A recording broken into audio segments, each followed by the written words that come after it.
Get yourself in the centre. Or should I come in? Should I stand? It's weird. If I sit there, just sit there. Is it weird? Yeah. I mean, just be a video of you. Think about it. You're like watching. So like, loads of different people reading the Gita. They're quite cool. Because it's like 16 chapters or how many chapters? 17, 18 chapters. So I should get different people to watch me. Yeah. So if you centerize yourself, then I'll start the video. You what? If you centerize yourself, In the put centre. your head there, then make yourself comfortable.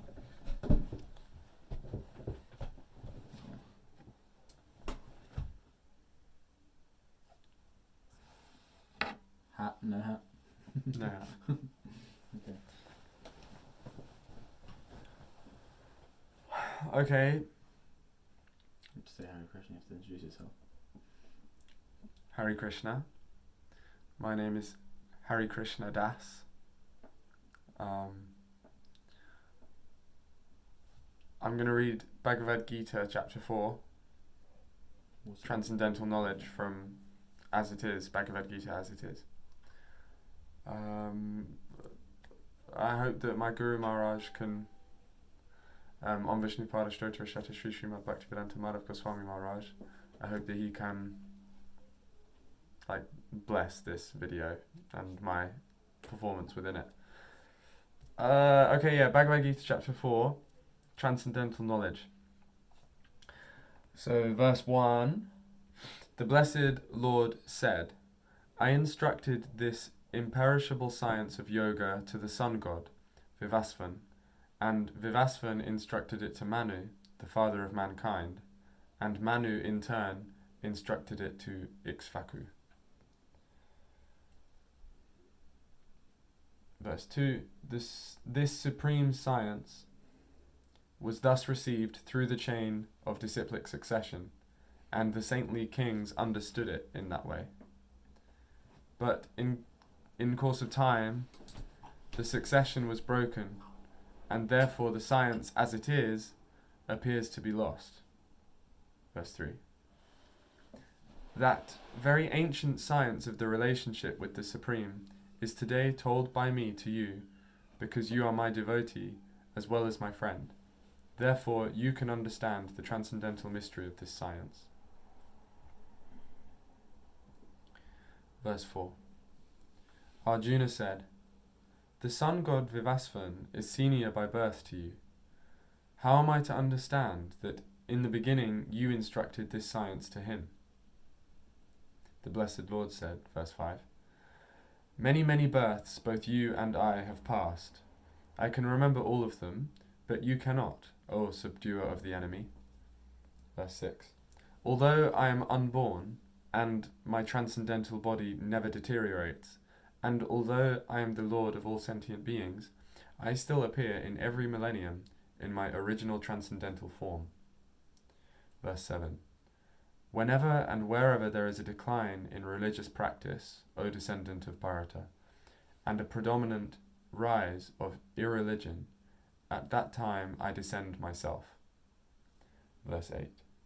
In order to deliver the pious and to annihilate the miscreants, as well as to re-establish the principles of religion, I advent myself millennium after millennium. Verse 9. One who knows the transcendental nature of my appearance and activities does not, upon leaving the body, take his birth again in the material world, but attains my eternal abode, O Arjuna. Verse 10. Being freed from attachment, fear, and anger, being fully absorbed in me, and taking refuge in me, many, many persons in the past became purified by knowledge of me, and thus they all attained transcendental love for me. Chapter 4, verse 11. All of them, as they surrender unto me, I reward accordingly. Everyone follows my path in all respects, O son of Pritha. Verse 12. Men in this world desire success in fruitive activities, and therefore they worship the demigods. Quickly, of course, men get results from fruitive work in this world. Verse 13. According to the three modes of material nature, and the work ascribed to them, the four divisions of human society were created by me. And although I am the creator of this system, you should know that I am yet the non-doer, being unchangeable. Verse 14. There is no work that affects me, nor do I aspire for the fruits of action. One who understands this truth about me also does not become entangled in the fruitive reactions of work. Verse 15. All the liberated souls in ancient times acted with this understanding, and so attained liberation. Therefore, as the ancients, you should perform your duty in this divine consciousness. Verse 16. Even the intelligent are bewildered in determining what is action and what is inaction. Now I shall explain to you what action is, knowing which you shall be liberated from all sins. Verse 17. The intricacies of action are very hard to understand. Therefore one should know properly what action is, what forbidden action is, and what inaction is. Verse 18. One who sees inaction in action and action in inaction. What does that mean? You want to read the purport? Yeah, read the purport on that one, because that one doesn't make sense to me. I'll finish the verse. Okay. One who sees inaction in action and action in inaction is intelligent among men, and he is in the transcendental position, although engaged in all sorts of activities. Purport. A person acting in Krishna consciousness is naturally free from the bonds of karma. His activities are all performed for Krishna, therefore he does not enjoy or suffer any of the effects of work. Consequently, he is intelligent in human society, even though he is engaged in all sorts of activities for Krishna. Akarma means without reaction to work. The impersonalist ceases fruitive activities out of fear, so that the resultant action may not be a stumbling block on the path of self-realization. But the personalist knows rightly his position as the eternal servitor of the Supreme Personality of Godhead. Therefore he engages himself in the activities of Krishna consciousness. Because everything is done for Krishna, he enjoys only transcendental happiness in the discharge of this service. Those who are engaged in this process are known to be without desire for personal sense gratification. The sense of eternal servitorship to Krishna makes one immune to all sorts of reactionary elements of work. I don't think that purport really directly explains the verse, but nice purport anyway. Do you know what it is? Inaction. I think, I can say what I kind of remember he explains, but I think he goes on to explain. Okay. Or I could also read the purport from this other copy. Yeah. It might also explain. So this is from Bhaktivedanta Narayan Goswami Maharaj's version.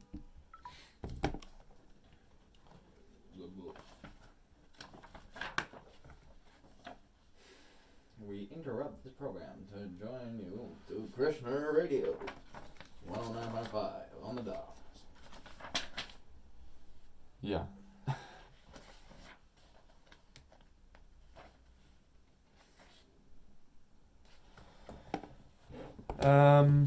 Okay, so Vishwanatha Chakravarti Thakura says, of the three types of action, the tattva means philosophical principle, the philosophical principle of action and inaction is explained in this verse, beginning with the word karmani. The verse is karmani akarmaya pasyad akarmi cha karmaya sa buddhiman maneshusyu sa yukta kritsna karma krit. So yeah, the verse beginning with the karmani. So personalities such as Janaka Maharaj, who were pure in heart, they did not take sannyas, even though they were endowed with Gyan. Oh, this is quite techy. Maybe not. Maybe not. We'll finish it. If it's a long one. It's reasonably long. No, we're... Okay, I'll get back on it. We'll chalk that up to a mystery then. Yeah. One who sees action in inaction, and inaction is intelligent amongst men. And he is in the transcendental position, although engaged in all sorts of activities. I mean, okay, so the purport is basically saying,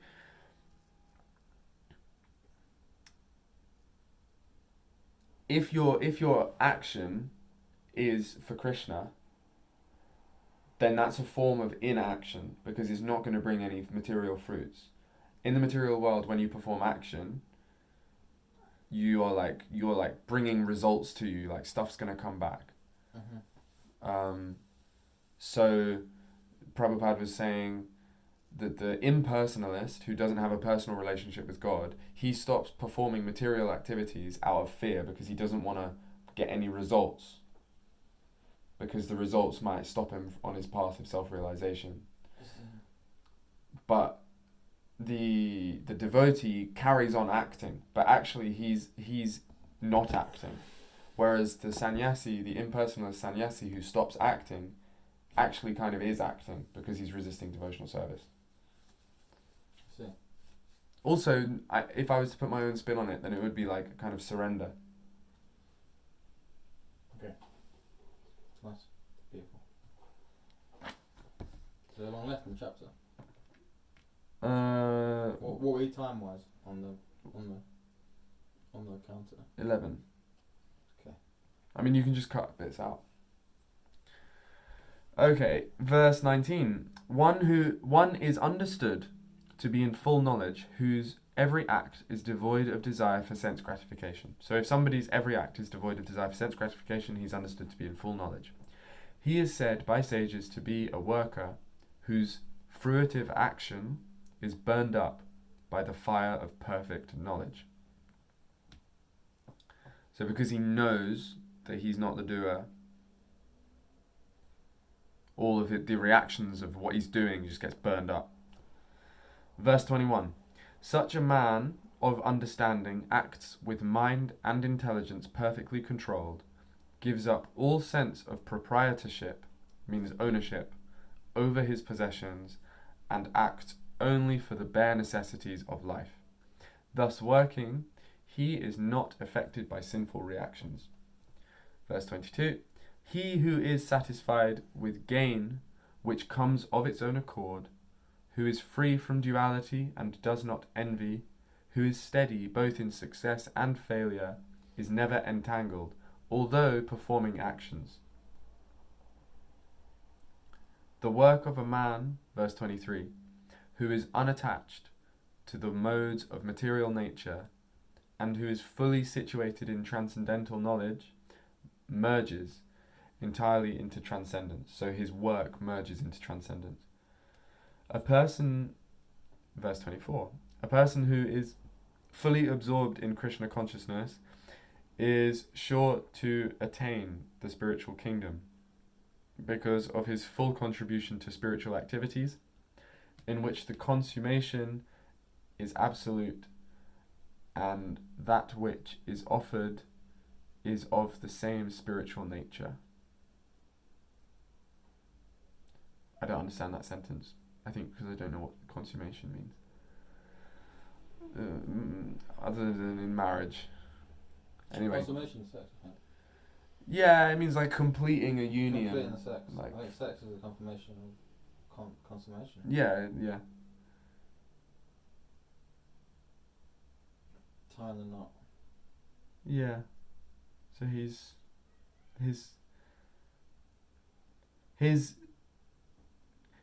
making a full contribution to spiritual activities, and in those spiritual activities there is an absolute consummation, and in those spiritual activities that which is being offered is of the same nature as that which is being offered to, so everything becomes spiritual. Verse 25. Some yogis perfectly worship the demigods by offering different sacrifices to them, and some of them offer sacrifices in the fire of the Supreme Brahman, means the Great Spirit. Verse 26. Some of them sacrifice the hearing process and the senses in the fire of the controlled mind, and others sacrifice the objects of the senses, such as sound, in the fire of sacrifice. Verse 27. Those who are interested in self-realization in terms of mind and sense control offer the functions of all the senses, as well as the vital force, breath, as oblations into the fire of the controlled mind. Verse 28. There are others who, enlightened by sacrificing their material possessions in severe austerities, take strict vows and practice the yoga of eightfold mysticism. And others study the Vedas for the advancement of transcendental knowledge.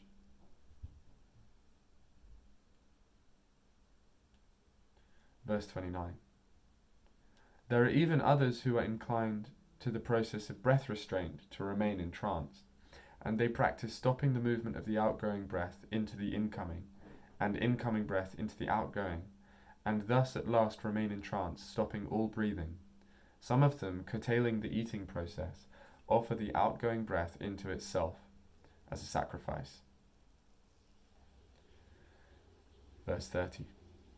All these performers who know the meaning of sacrifice become cleansed of sinful reaction.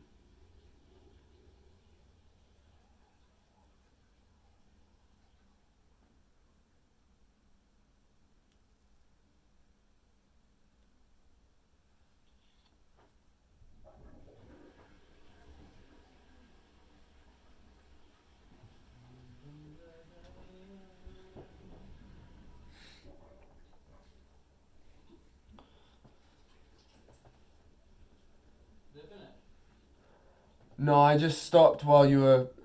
I could hear you peeing, so I thought I would just wait. Oh, okay. And you can cut that bit out. If you scan along, you'll see there's a bit where I take my glasses off, and that's the bit where you need to cut.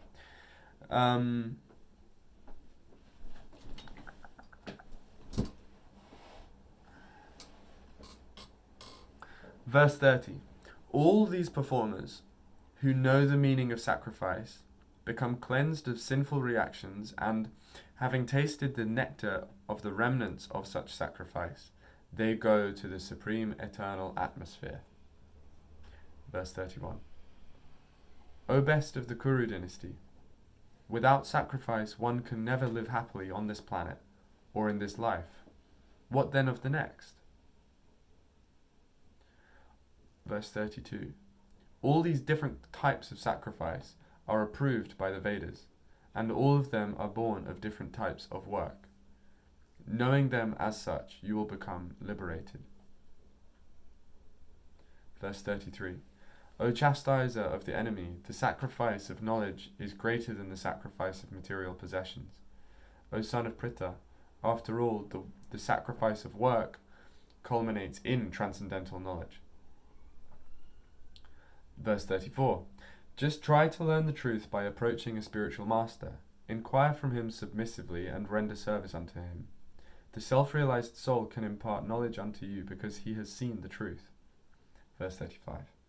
And when you have thus learned the truth, you will know that all living beings are but part of me, and that they are in me and are mine.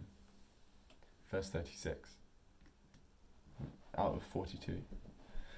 Even if you are considered to be the most sinful of all sinners, when you are situated in the boat of transcendental knowledge, you will be able to cross over the ocean of miseries. Verse 37. As the blazing fire turns firewood to ashes, O Arjuna, so does the fire of knowledge burn to ashes all reactions to material activities. Verse 38. In this world there is nothing so sublime and pure as transcendental knowledge. Such knowledge is the mature fruit of all mysticism. And one who has achieved this enjoys the self within himself in due course of time. Verse 39. A faithful man who is absorbed in transcendental knowledge and who subdues his senses quickly attains the supreme spiritual peace. Verse 30. Verse 40. But ignorant and faithless persons who doubt the revealed scriptures do not attain God consciousness. For the doubting soul there is happiness neither in this world nor in the next. Verse 41. Therefore one who has renounced the fruits of his action, whose doubts are destroyed by transcendental knowledge, and who is situated firmly in the self, is not bound by works, O conqueror of riches. Verse 42. Therefore the doubts which have arisen in your heart out of ignorance should be slashed by the weapon of knowledge. Armed with yoga, O Bharata, stand and fight. Hare Krishna. Haribol.